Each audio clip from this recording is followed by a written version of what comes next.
Welcome back, friends, to Build a Lot of Acres. My name's Case. It's a snowy day, and in today's video, we're going to be discussing 3 distinct ways that you can charge for milling lumber. Stay tuned.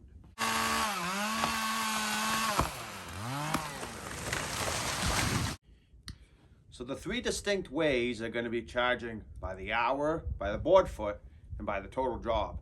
We're going to discuss the advantages and disadvantages to each way. So the first way we're going to talk about is charging by the hour. Now, I would say the biggest advantage to this way is you're getting paid even if you're not super productive. Now, that doesn't mean I'm saying you should purposely go slower or goof off or any of that kind of stuff. I don't condone that in any way. What I'm saying is you're going to run into unexpected things that you really can't account for all the time. Say you cut into the log, everything looks good, get it on the mill, and then you realize it's rotten inside. It looked good on the outside, but you cut it open and it's junk. Now you gotta throw it away, start over. You just wasted 20 minutes, half hour, whatever. If you're getting paid by the hour, you're getting paid for that kind of stuff. Whereas if you're getting paid by the board foot, by the job, you're not. Or another good example would be if you cut the log, you hit a piece of metal. Maybe it was a yard tree and there's metal in the log. Now you gotta stop, you gotta change the blade. So you have a lot more downtime, whereas if you're doing it the other 2 ways, you're not getting paid for those downtimes. But that's going to lead us into the negative of charging by the hour, which is it opens up a lot more arguments between you and the customers. A lot of the customers aren't going to want to pay for that downtime. So they're going to have a certain expectation of what they expect you to get done per hour, productive-wise. They're going to expect a certain amount of board footage per hour, per day. And depending on the type of mill you have, if you have a manual push mill, versus a hydraulic mill, the production numbers are really going to change. It's also going to really change if you have someone helping you. If you're by yourself, you can't expect to get as much done as if you have a helper. So I think charging by the hour is going to be a big variation in the amount of money that you can charge based on your equipment. And like I said, it's going to open up a lot more arguments between you and the customer.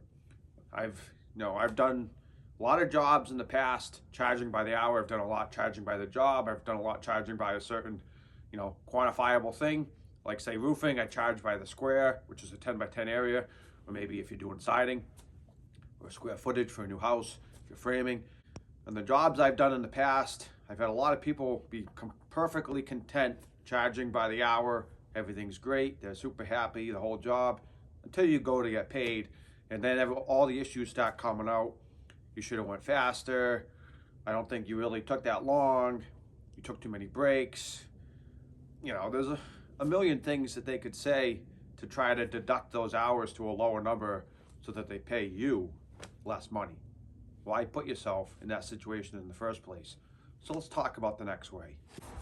So the second way that we're going to talk about is going to be charging by the board foot. Now, the thing I really like about this way, probably one of the biggest benefits, is it's easily measurable, easily quantifiable. It's really hard to argue board foot. It's a set amount.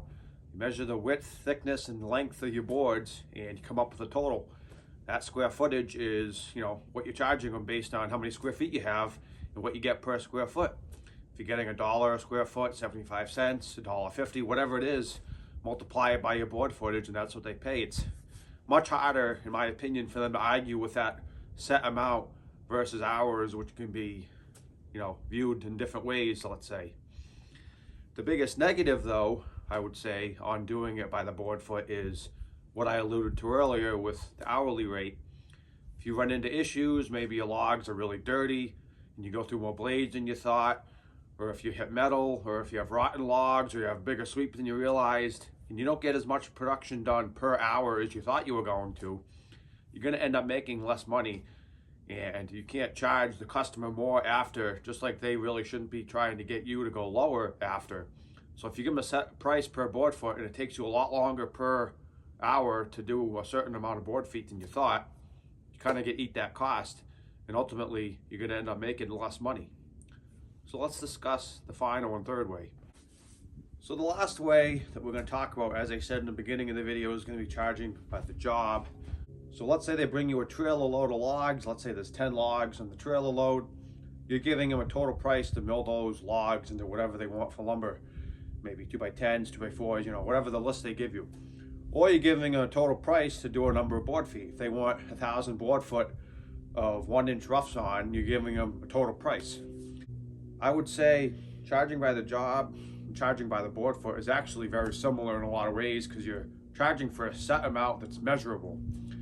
However, I would say it's a little tougher with the job because especially if they go by, say, let's say logs and not board footage, they want you to mill these 10 logs.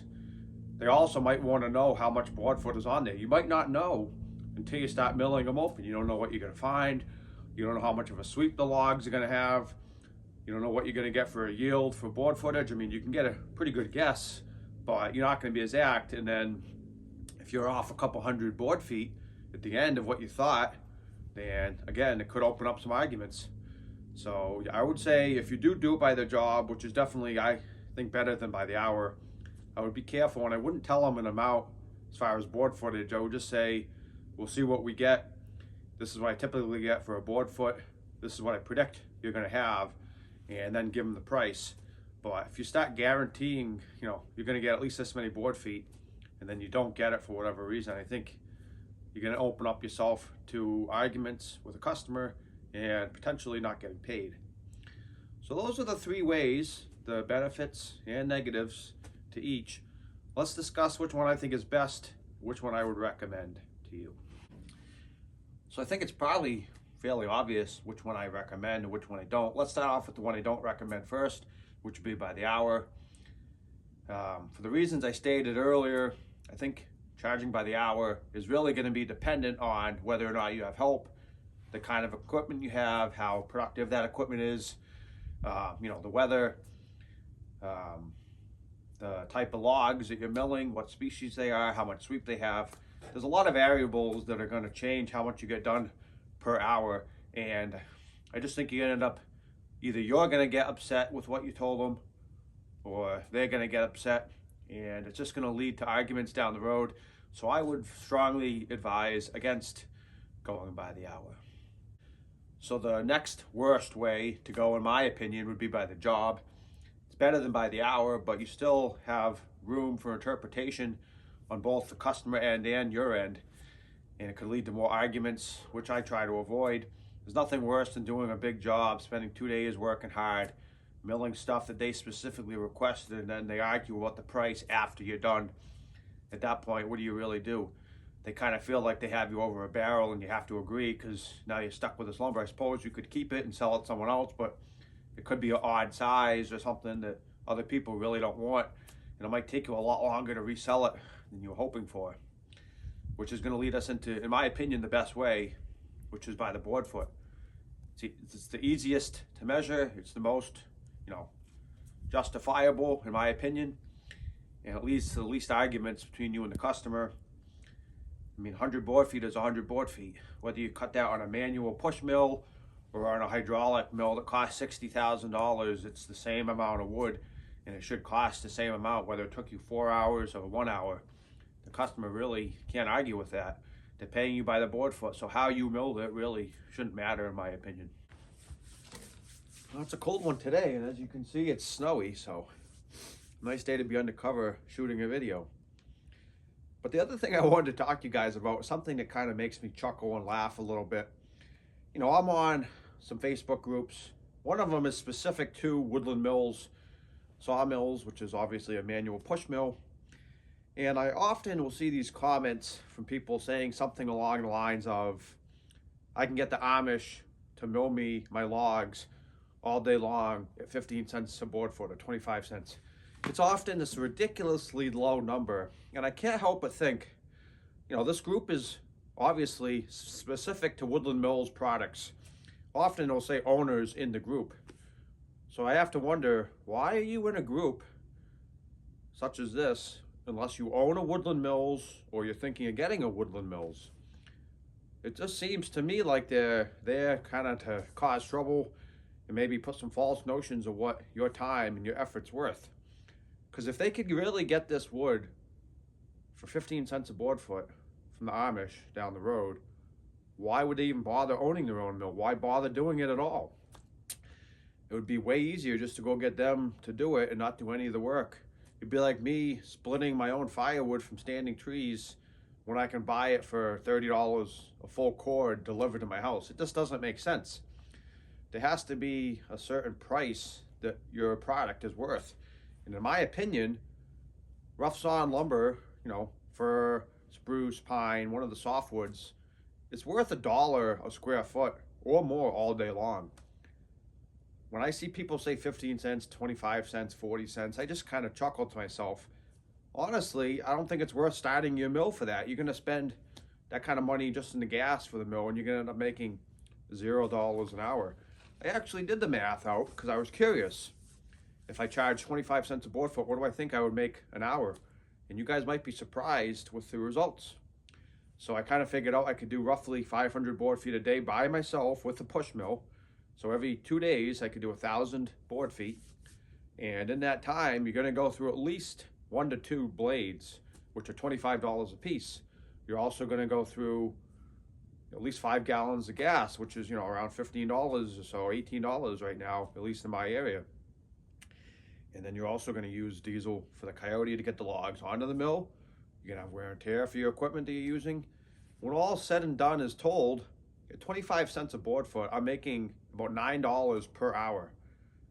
It's just ridiculous to expect someone to have their own business running their own equipment that costs thousands and thousands of dollars, and then you expect to bring your logs there and have them mill them for you, and they end up making $9 an hour is completely ludicrous. That's why I say $1 board foot. I think you'd end up making around $35 to $40 an hour with a manual push mill, which is much more reasonable. I think asking $100 an hour for a manual push mill is probably extreme, but so isn't $9 an hour. I think anywhere in the $30 to $50 an hour range, you can maybe argue up to $75, is reasonable. So if you could kind of figure out what you need to do to get there as far as board footage a day, it'll give you a good idea what to charge for a board foot or per hour. But I would recommend to anyone listening and anyone watching that has a mill and is thinking about this, I'm not saying to expect to get rich or this to be a huge moneymaker, but I certainly don't recommend giving away all your hard work for pennies on the dollar. If you're charging anything less than $1 a board foot, I think you're really shooting yourself in the foot. And that number is going to go up if you get wider boards, custom boards, hardwood, big beams, big timbers. Those kind of things are more specialty and are going to be even more. But $1 for just regular 1 or 2 inch thick rough sawn, I think is really the bare minimum. I really think it should be more in the $1.50 a board foot range. Some people are going to say that's crazy, but that's what I have to get to make it worth me doing, at least here in Massachusetts. So let me know in the comments what rough sawn goes for in your area, whether it be, softwood, hardwood. And also let me know if that's what you sell it for or if that's what you expect to pay for it, because that, I think, makes a big difference. Hope you guys enjoyed today's video. See you next time.